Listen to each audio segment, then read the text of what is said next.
Hey guys, so today I'm doing a video that I'm so excited for that quite a few people have surprisingly asked me for and like apparently been waiting for. So today I'm doing it, and that is my overall review and discussion of the Women's War series by Jenna Glass.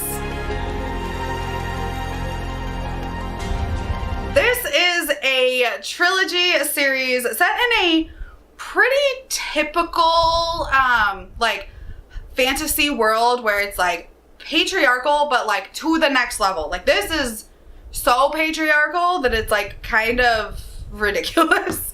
Like men have all the power, women have none. Men can do all the magic, women cannot. They can, but they're not allowed to. It's like looked down upon if women do magic. But like they still will like go to the women for like certain types of magic, like women's magic, whatever. But yeah, this is a very interesting series. It is touted as like this feminist manifesto of like women uprising against the patriarchy and taking back their spot in society and fighting against the wrongs. And while it is that, I did have some major issues with the series as a whole that I want to discuss. I still stand by my review of the first book that I did like forever ago, if you want to watch that. But I will say book 1 was probably my favorite in the series, and book 2 was my least favorite, and then book 3 kind of brought it back. But like book 2 I had some real issues with. But overall, the series was good. It was not great. It's definitely got a lot of like content warnings. Like it's pretty graphic. It's pretty violent. It's definitely not something for people that are bothered by that. But yeah, today we are going to discuss all of my thoughts on this series as a whole, the pros, the cons, and then I'll let you decide if you want to pick this up and read it or not. So we're gonna start out with my pros, because honestly, this is not a bad series. Like, I can definitely see why a lot of people would not like this, but I liked it enough to continue the entire series. And, you know, that's kind of saying something, because if I don't like a book, I'm just not gonna finish it. Like, I'm not gonna continue. Like, I'm probably gonna Google it and read the Wikipedia page and see what happens in the series, because like I want to know, but like I don't want to know bad enough to read a 500-page book.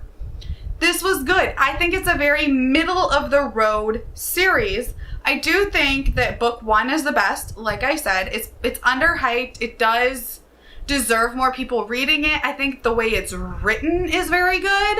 And I think Jenna Glass is an excellent author. I just think there's so many issues and so many things that I would have liked to have seen differently. And I think a lot of people will kind of agree with me on that, where this had so much potential to be great, but it kind of fell flat in that aspect. But we're gonna start off with all of my pros about the Women's War series. First and foremost, we are following majority older women. Like, I love that. Yes, we get some younger female characters, but most of our main characters are older, like 40s older. And we do, like I say, have some younger ones, but most of them are like in their 40s. And I really love seeing that, because I think that that's something that's underrepresented in fantasy. Like, we don't see a whole lot of like mature women, like older women. We get a lot of like 18-year-olds, and seeing the inclusion of older women in this novel, like I think that really elevated it. I think that was really good to have. I love seeing that representation. We also have a lot of like maternal characters. We have moms in this book. Our one like main character, I would say, which is Alisoon, she is a mom of 2. Like, she's got a like almost grown teenage girl and like a young teenage boy, and I just love seeing that dynamic and how being a mom affects her throughout this series. And you know, we also have like a character that gets pregnant at one point, and we don't get a whole lot of like her pregnancy or her being a mom, but she is there and she is a main character, so I do appreciate that. And she's older, so it's like an older pregnancy. So again, I really enjoyed that aspect of it. Like, seeing older women in fantasy novels as the protagonist is something that I want to see more. We also get a whole lot of gray morality. Like, everybody. Nobody is like real good. Everybody has their flaws and their gray morality, and I do like seeing that. Obviously, not all of them are perfect. Like, I think that some things are like, why would they do that? But we get a lot of morally gray characters, and I really appreciated seeing that. Specifically, one character in book 2, where it's like, is she good? Is she evil? Do I like her? Do I hate her? Like, I don't understand. I thought her characterization was done really well. Like, she doesn't come into play until book 2, but I did really like how morally gray she was. And, you know, she's pretty selfish, but then she's also like doing things where she thinks it's for the greater good. And I really liked her character and her arc in this book, or the second book. We also have a really unique magic system. Basically, you see elements like everywhere, and you can like grab them from the air and like use them to make potions or spells or anything along those lines. It is a very binary magic system where it's like men can see certain elements, women can see certain elements, and not everybody can see all elements. People that are more powerful can see more elements. So it is a very unique magic system, but we will get back to talking about the magic system a little bit later. But just know that it is really cool, that it's really unique. Another thing that I really appreciated seeing in this book is in book 2, we are introduced to another new character, and she is blind. And a lot of times I feel like in like fantasy stories, like we get these like disabled main characters, like especially like, you know, she is blind, and they want to be fixed, or they need to be fixed, or they need to, you know, find out a way to like make themselves better. And that is not the case in this. We have a girl who is a main character who is blind, who doesn't want to be fixed. Like, she is even at one point, I believe, like given an option, and she's like, no, I'm good. There's nothing wrong with me. This is just how I am. And I really appreciated seeing this, because I do feel like in fantasy, a lot of times we get that like, oh, we have a disabled main character, but we fixed them. And like, no, like they don't need to be fixed. That's just how they are. And like, I liked seeing her navigate the world and the way that she utilizes different things to just navigate the world differently than the people around her. And even when she's kind of shunned by society, because in this world, like, if you have any kind of disability, you're like real shoved off to the side. And she was just like, whatever, I'm me, this is me, you're not gonna fix me or change me, like I'm gonna be unapologetically me. And I really liked that. She is probably one of my favorite characters, and she's introduced in book 2, so I really appreciated her. I also really appreciated how this like overthrowing of the patriarchy is done slowly, because it made more sense to me, as opposed to being like, hey, we did this thing and we overthrew the patriarchy and now it's like completely equal rights for all. And it, like, that's not it. It's a very slow growth, very little changes. And like, you know, a lot of these like men in power are really fighting against it. But, you know, the women have to like keep strong, and they're like, okay, well, taking our small victories and our little changes, and we know that these little changes will eventually grow into bigger changes. So I really liked that, because I felt like it was a little bit more realistic, where it's like it wouldn't change overnight, right? Even with the fact that there was this curse or blessing, depending on where you stand in this world, that was cast by these 3 women at the beginning of the book, that made it so, it's weird, it made it so women have more autonomy over their bodies. Like, they can't be forced to get pregnant. And like, if somebody sexually assaults a woman, like they have this new ability to like immediately kill them with their magic that they didn't have before. Like, it's a whole thing, right? I thought that was really strange at the end, but we'll talk about that later.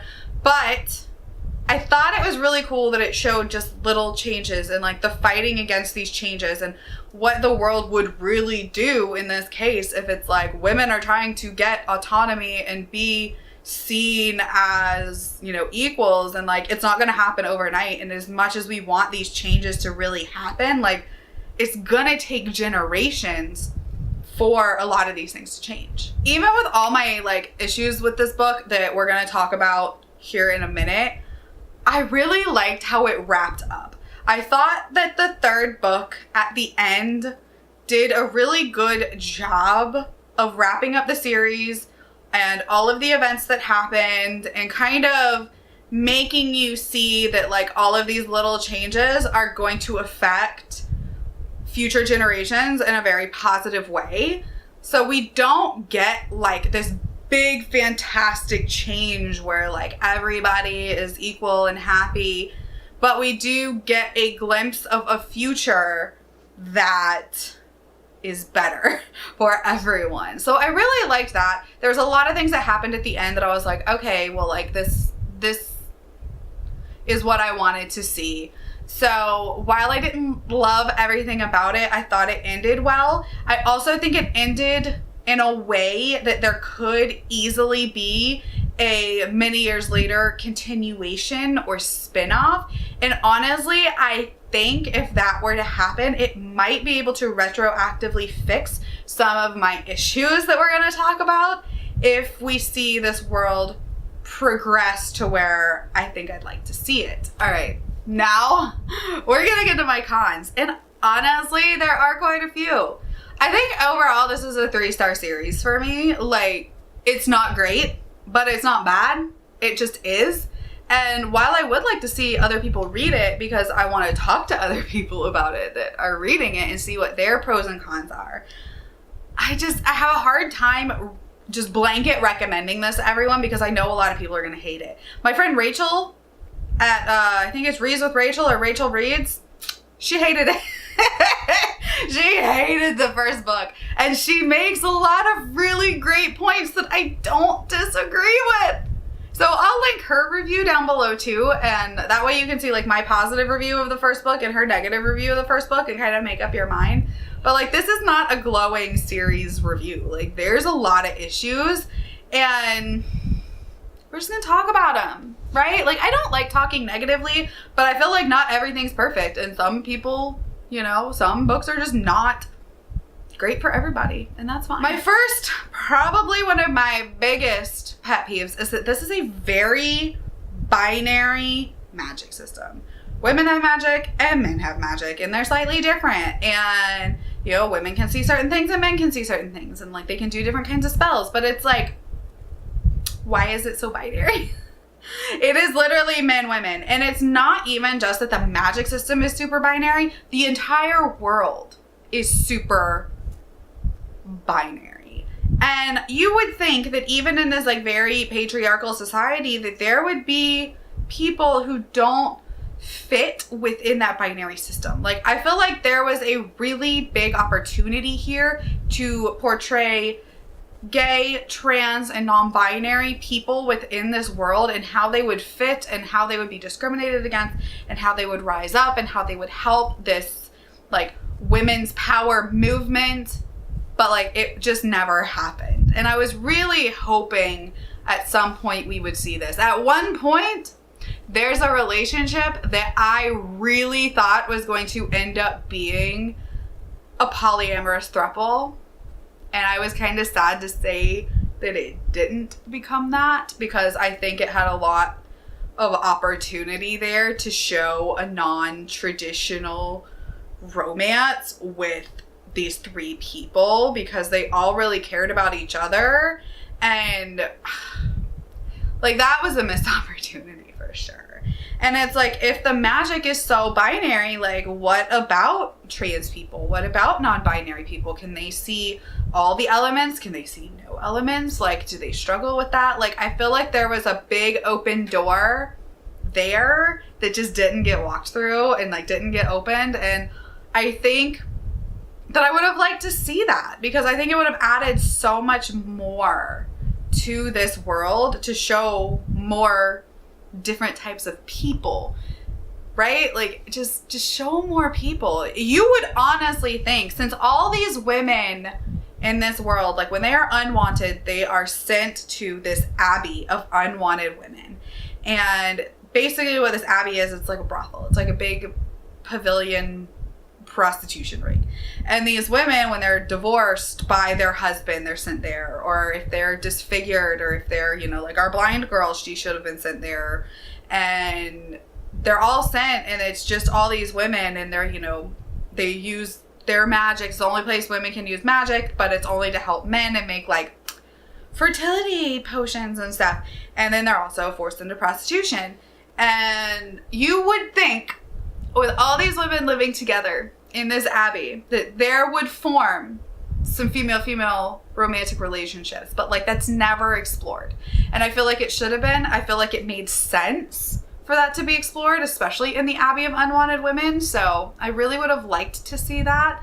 And I think it was a big missed opportunity to not explore that. I also really think that our one like main villain, like kind of throughout this series, was so one-dimensional. He was very mustache twirling villain that just was like an evil man, right? He was like the epitome of an evil man, and literally it showed his evolution into being more evil with his like being a lazy alcoholic who gains a lot of weight. Like, and that's like apparently a big deal. And I thought that was just like boring. Like, I would have loved to see more depth from our villains. You know, I love to see depth in villainous characters. Like, even if they're terrible humans, I want to see layers to them and just differences and like why they think this way, as opposed to just like, this is how I was raised, like women owe me, bro. Like, he was the worst.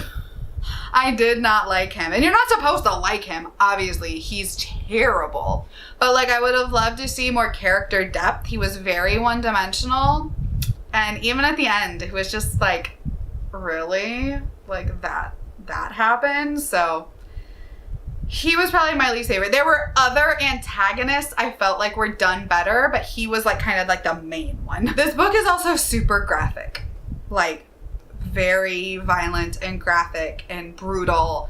And, you know, there's sexual assault and forced pregnancies, and there's a miscarriage, and there's, you know, just all kinds of terrible things that happen to the women of this world. And I felt like it did have a purpose, like to show you the brutality of this world.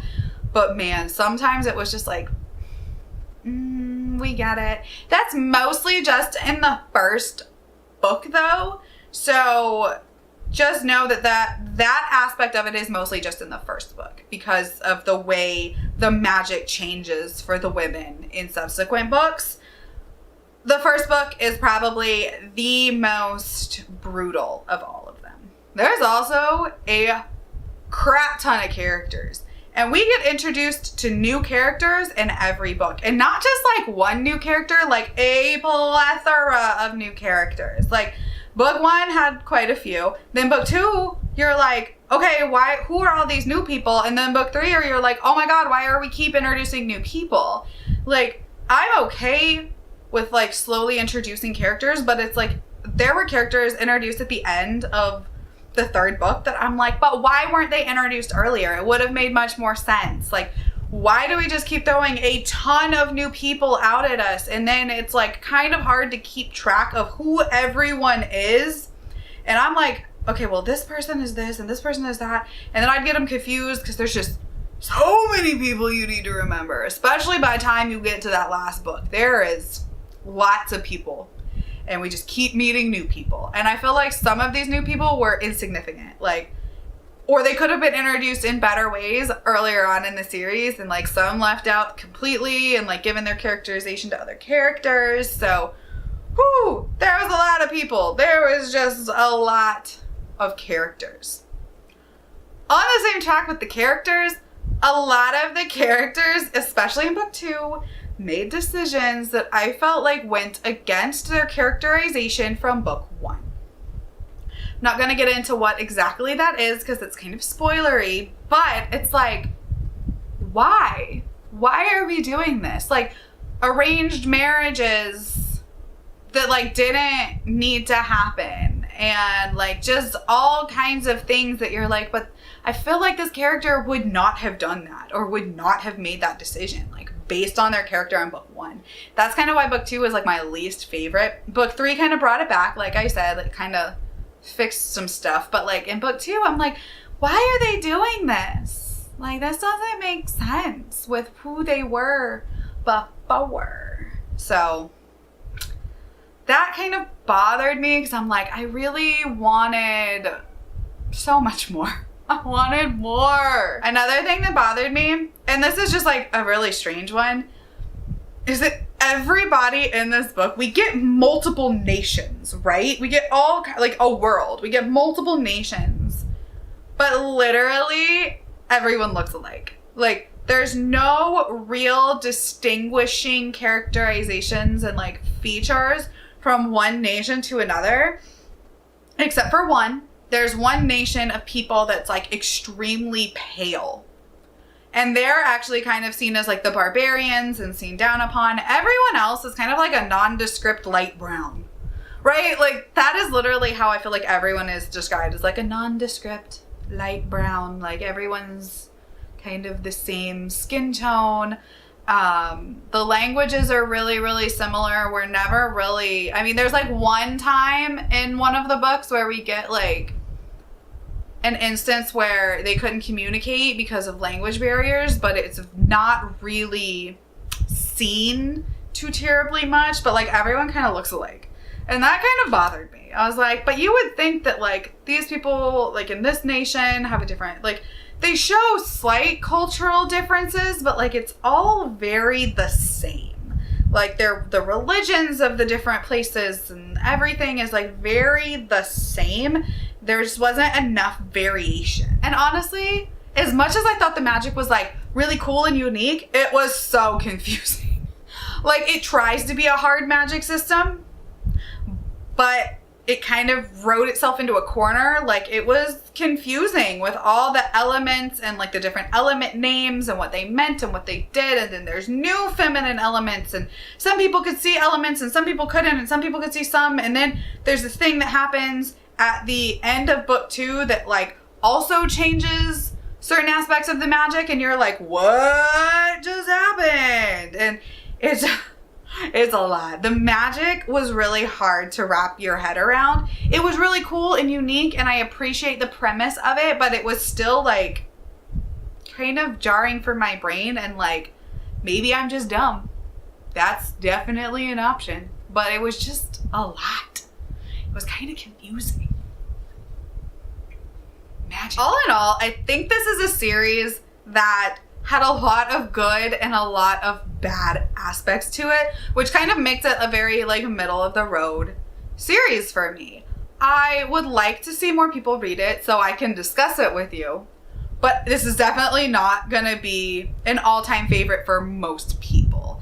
And I can see why. Like, talking about some of the cons that I mentioned, like, it's not a perfect book and it had a lot of missed opportunity, but the bones of it wanted to do so much, and I appreciate so much about this series and what it tried to do. I just feel like in a way it kind of fell flat, and it could have done so much more, and it could have been so much better. Like, I want more. And I'm pretty sure like if Jenna Glass writes a spin-off, you know, so many years later, especially after the epilogue, I really liked the epilogue in the last book. I think that might have been my favorite part, was the epilogue in book 3, Mother of All, because it really shows a really cool progression of the story later on in the future, with like certain characters that were like really, really young that are now grown up. So that I think was really well done. I liked seeing that progression. And so if she were to write that story, I would read it, because I think that would fix some of the issues of the world and it would be really easy to bring in like how the world has progressed and where we are now and how we're continuing to change and build this world. And I just think it would open up a lot to do a spin-off series. So if you're watching, sorry about my cons, but I would like to see this spin-off series. So yeah, all in all, I would like to see more people read this. If you have read it, if you've read one, if you've read all of them, like let me know. We can discuss it if you want to DM me on Instagram or Twitter or whatever.